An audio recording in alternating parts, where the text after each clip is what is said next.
Hi, exotic ഡയറീസിൻ്റെ പുതിയൊരു വീഡിയോയിലേക്ക് സ്വാഗതം. അപ്പോൾ ഇന്ന് നമ്മൾ പരിചയപ്പെടാൻ പോകുന്നത് ഇവനാണ് ആർഗസ് മോണിറ്റർ. ഇവൻ ആസ്ട്രേലിയൻ സ്വദേശിയാണ്. അതുപോലെ തന്നെ നമ്മൾ ആസ്ട്രേലിയൻ സ്വദേശി ആയതുകൊണ്ട് തന്നെ നമ്മുടെ ഇന്ത്യയിൽ ഇവനെ കയ്യിൽ വെക്കുന്നതിന് വേണ്ടി പരിവേഷ് രജിസ്ട്രേഷൻ നിർബന്ധമാണ്. വളരെ റെയർ ആയിട്ടുള്ള ഒരു മോണിറ്ററും കൂടെയാണ് ഈ ആർഗസ് മോണിറ്റർ. ഇവൻ്റെ ഈ വലിപ്പം കണ്ടിട്ട് ഇവനെ വിലയിരുത്തണ്ട. ഇവൻ ഏറ്റവും ചെറിയൊരു കുഞ്ഞാണ് നമ്മുടെ കയ്യിലിരിക്കുന്നത്. ഇവൻ്റെ മാക്സിമം സൈസ് മെയിൽസ് ആണെങ്കിൽ ഏതാണ്ട് 5.5 അടി വരെയൊക്കെ സൈസ് വെക്കും. ഫീമെയിൽസ് ആണെങ്കിൽ 4 അടിയോളം സൈസ് വെക്കും. മോണിറ്ററുകളിൽ തന്നെ ഏറ്റവും ഇൻ്റലിജൻ്റ് ആയിട്ടുള്ള മോണിറ്റർ ആയിട്ടാണ് ആർഗസ് മോണിറ്ററിനെ വിലയിരുത്തുന്നത്.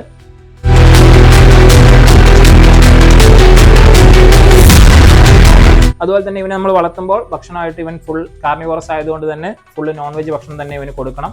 നമ്മൾ ലൈവായിട്ട് ചെറിയ മൈസുകൾ, റോച്ചസ്, അതുപോലെ തന്നെ നമ്മൾ മീറ്റുകളും ഇവന് കൊടുക്കാൻ പറ്റും. നമ്മളായിട്ട് ചെറുപ്പം തൊട്ട് നമ്മുടെ കയ്യിലുണ്ടെങ്കിൽ വളരെ ഇണങ്ങുന്ന ഒരു സ്വഭാവം കൂടിയാണ് ഇവനുള്ളത്.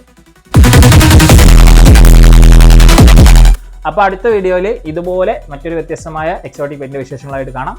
ബൈ.